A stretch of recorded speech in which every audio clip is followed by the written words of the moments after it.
Ultizeta here, and welcome back to more Let's Play Pokémon Crystal.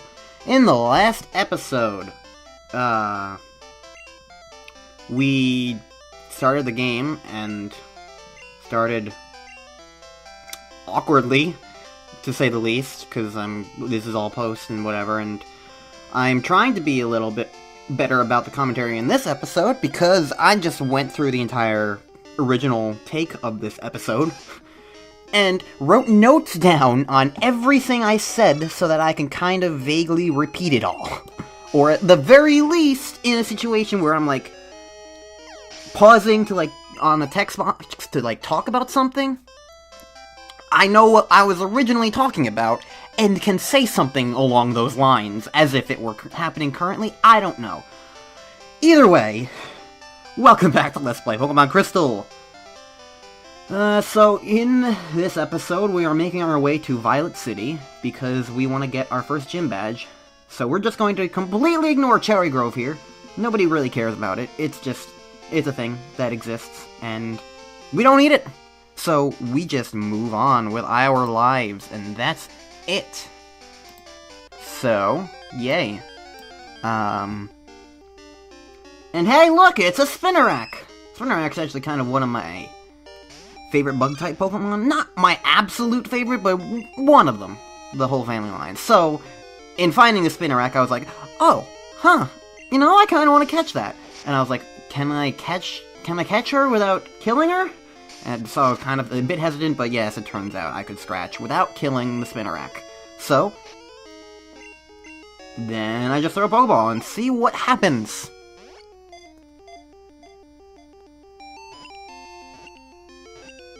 And that's what happens.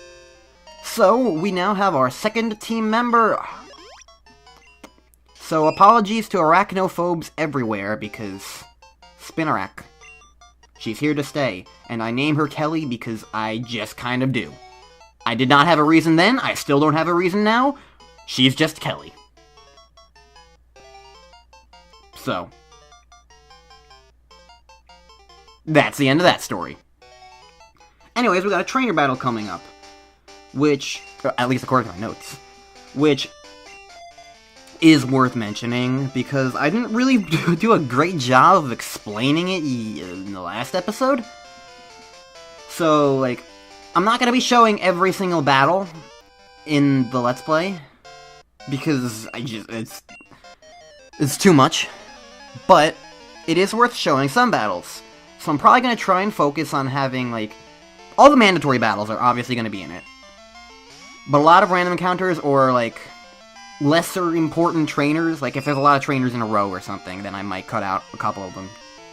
But, like, it's an interesting dynamic of trying to figure out which ones to cut and which ones to keep in. In this episode, I already have them cut out, because this is a pre-edited episode. Once I get to episode 6, I will start.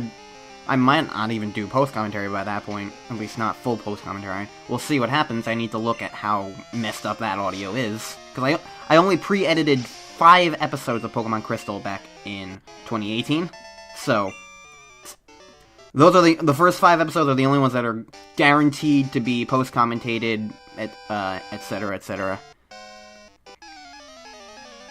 Anyways, I have in my notes that I should explain why I am putting out Kelly first, and that's so that she gets experience from being existent in the battle, and then I switch to Sokka and get better things.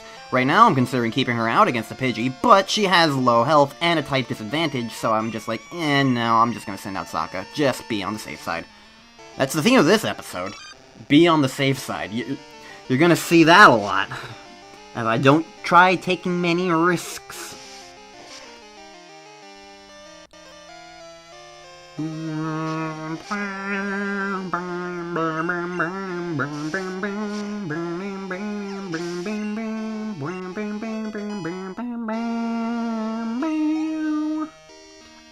I'm weirdly nostalgic about music from Johto and Gen 2 and all that stuff.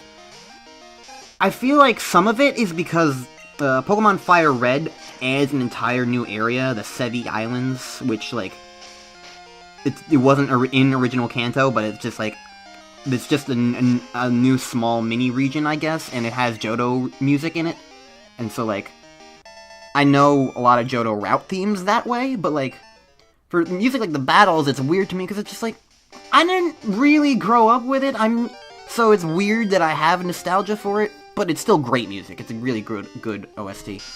And hey, look, it's a Zubat. He's out of this cave for once, because it's nighttime outside.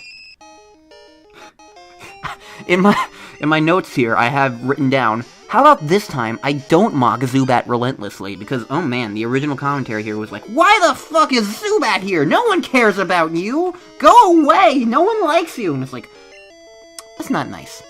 I didn't want to be nice. I did want to be nice. I did want to be nice. I didn't want to be rude this time. But I am acknowledging my rudeness, and so I hereby apologize to you, Zubat, and to all you Zubat fans out there. He deserves better. Anyways, I grew to level 10. Good job, Sokka. And you're not a trainer, but if you look one in the eyes, prepare to battle, like right now. But this trainer's not important, because instead of a Bud Pokemon, I found a trainer. I cut this one out because I'm like, I don't care. So, prepare for a jump cut in 3, 2, 1, blam. We're too strong! It just the entire world cut out around him. I know. That's the magic of having pre-edited footage. It's not something I get to experience quite often in my line of work. Dark Cave. We get a potion from here. Darkness does not work like it did in Generation 1, as I find out here. I can't see the walls this time. Everything's just black. So I am gonna need Flash, or a very, very good map, if I want to go through here. And I think I cut this battle out too. Yeah, I see a jump cut in it in Vegas. Kelly grew to level 5. Congratulations. You have a level for every letter in your name.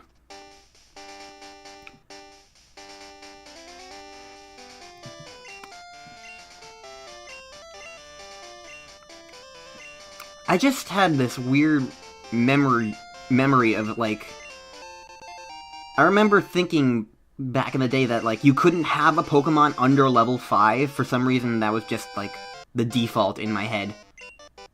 I don't know why. I think it's just because you get starters at level 5.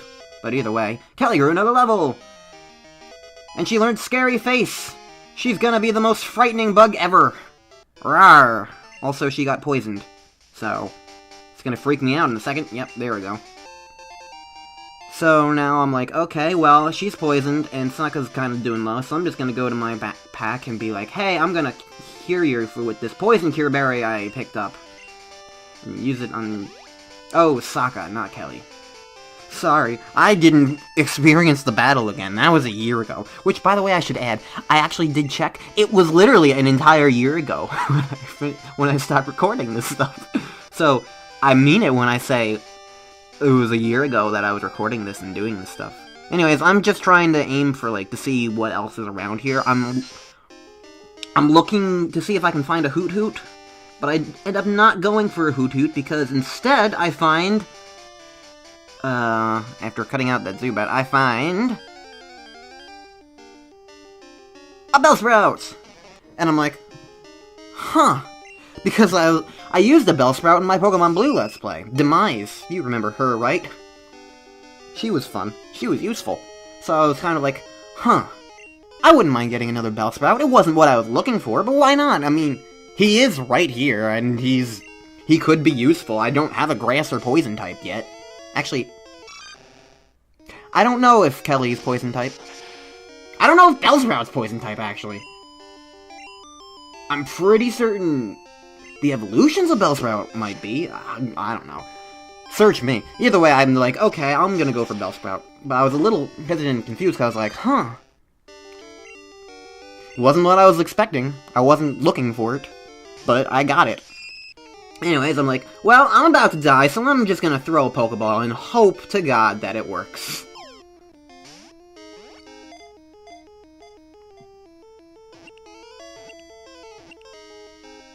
And it did, so I did not die. So now we have Demise 2.0, except this time, he is actually a guy. So since Demise was a girl, but named after a guy, I decided that this male Bellsprout would be named after a girl, from also The Legend of Zelda, because theming. And my initial thought was, okay, so Demise is an evil god of stuff, so like, let's use the goddess. And so I'm like, I'll name him Hylia, but then I was like, I was halfway through inputting it, completely wrong, I should mention, when I was like, wait, you know what would work better? Farron, because of Farron Woods and stuff, and like, the water dragon is named Farron, and so it's like, there's kind of an angle there, there's sort of a thread, it makes sense, it's still a girl from Zelda, this is good enough for me, and grass and stuff, and you know, it works. So Farron the Bellsprout, that's who we have. And so, I'm probably not gonna be okay, I'm just reading the script now. I don't expect to keep either of them around for too long, but they do help fill out the team for a while until I get more permanent team members. Because I just kind of picked them up because I'm like, you know, why not? Let me just grab them. But, at the time I left off, I don't think either of them were removed yet, so they're not going to be going away for quite some time, at least. I don't think, at least. I don't remember. Again, it was a year ago. Also, this person wants a Bellsprout in order for an Onix, and I'm like, huh, I have a Bellsprout. Do I want an Onix? No, I don't. I had to think about it, but I did not want an Onix. Even though Onix is better in this game, especially because he can evolve, but I'm like, I'll stick with Bellsprout. Anyways, we have a Pokemon school here, and because I was indoctrined from modern Pokemon games, I was like, I should check this out. It's a tutorial segment. There's probably going to be something important here. I'm probably gonna need to progression here. Turns out there's nothing like that in here, because, hey, guess what? Old Pokemon games didn't handhold you like the new ones do. They let you skip tutorials. They let you just progress through the game. You don't need to go through the tutorials to exist in Pokemon World in the classic games. So thank you. Thank you for that, Game Freak. Thank you for backpedaling on positive change for the sake of the children. I don't know, whatever. We're in the first gym now, the bird-type gym, the flying-type gym. Everybody is in trouble on my team, except for Sokka, the water-type, because birds are strong against bugs and grass. Yay! So, anyways, I don't remember when I got the Rage move, but I do start using it here now. I did not remember in the slightest what Rage did back in this recording. I don't think I did know what Rage did back in this recording, but I figured it out over the course of the Let's Play, and so here now, in post, I can tell you what Rage does. It's a weak move that builds up in strength every single time you get hit. So, it is a very good move if you're slower or something than a Pokemon, and you have a lot of health. It's kind of like a tanky-based move, essentially. Or if you're expecting to be around for a while, like if there was another Pokemon here in this trainer battle, and I used Rage again, then I would be like, hell yeah, I'm gonna keep using Rage, and I'm going to wreck you because now Rage is super strong from all the hits from earlier. Also, there was a jump cut there because I really desperately needed to heal. Anyways, so yeah, like that's what the benefit of Rage is. And there's a move quite like it, but even better than Rage that is in this game later, and I think I get. I experience it against me first, so it's a move that is basically the exact same thing as Rage, except instead of when you get hit, it does the same thing except when you hit something else. So it's like immeasurably better than the other. But for now, Rage does the job well, but I don't remember what it does yet. I'm just thinking like, oh, it probably works exponentially. It probably just deals damage the more times you use it. yada yada yada. Which is, I mean, not the whole story, basically, so it kind of isn't accurate enough, so I don't use it the way I really should be for a little bit. Keep that in mind, I'm an idiot. And I also don't look stuff up often. Anyways, I believe after this, I'd pull out, Farron again. At least, according to my notes, I start talking about Farron. So, I'll just say, Gen 2, one of the big changes of Gen 2 was that they fixed a lot of the battle formula issues from Gen 1. So there are moves that, like, in Gen 1, like, they intended to buff your character, but instead, all they did was debuff your character, and, like, instead of, like, raising attack, they, like, lower attack or something. And they weren't supposed to do that, so, like, they fixed bugs. And there are moves that say, for instance, remember my old classic rap strategy from Demise that allowed me to get Zyto the Abra and stuff like that? Where, like, you just use rap and then the other Pokemon can't do a goddamn thing? Yeah, that doesn't work like that anymore in this game. So I can't use my rap strategy, even though Farron doesn't have it anyway, so it doesn't really matter. But the point is, like, I am losing my train of thought. Moves like that, like Wrap and Fire Spin and stuff, they don't lock the opponent in place. There's a lot of minor improvements and changes like that, just like fixing bugs, fixing broken stuff, etc., etc. Just making the game better behind the scenes. So, that works, and it's useful, and it's helpful, and I enjoy not having to stop my conversation because there's a jump cut, and I can just keep going over the jump cut. It feels good. I should do post-commentary more often. Anyways, I'm Falkner, the Violet City Gym Leader. People say you can clip, fire, plug, jolt of electricity. I won't allow such insults to bird Pokemon. I'll show you the real power of magnificent birds. Yes! Words. Okay, so he sends out a Pidgey for his first Pokemon. This Pidgey did not know anything but Tackle before. Like, there were other Pidgeys that didn't know anything but Tackle, and they were at the same level, so I was like, I'm gonna keep out Kelly and see if I can get this Pidgey poisoned. Didn't end up working out because I gave up on the poison, but I didn't die. So, spoiler alert for, like, half a minute. So yeah. I try Farron here because I kind of want to just save Sokka for the second Pokemon, because I don't know what Rage does! I'm like, at this point in time, I'm like convinced that if I use Rage too many times in a row, it's going to confuse me, which is a different move entirely. I don't actually remember what move that is, but there's definitely a move that's like, you use it 3 times in a row, and then you just, like, get confused. It's not Swagger. It's something. I can't think of the name of the move, but it exists. I don't even know if it's in Gen 2 or not, but there's a move that works like that. Eventually in the Pokemon franchise. Anyways. My notes mention a critical. I don't know if that happened or not, but I can discuss that there in the battle system, there were also critical hit changes. In Gen 1, it was based entirely around speed, so faster Pokemon just got better chances of critical hits, which I discussed in that Let's Play.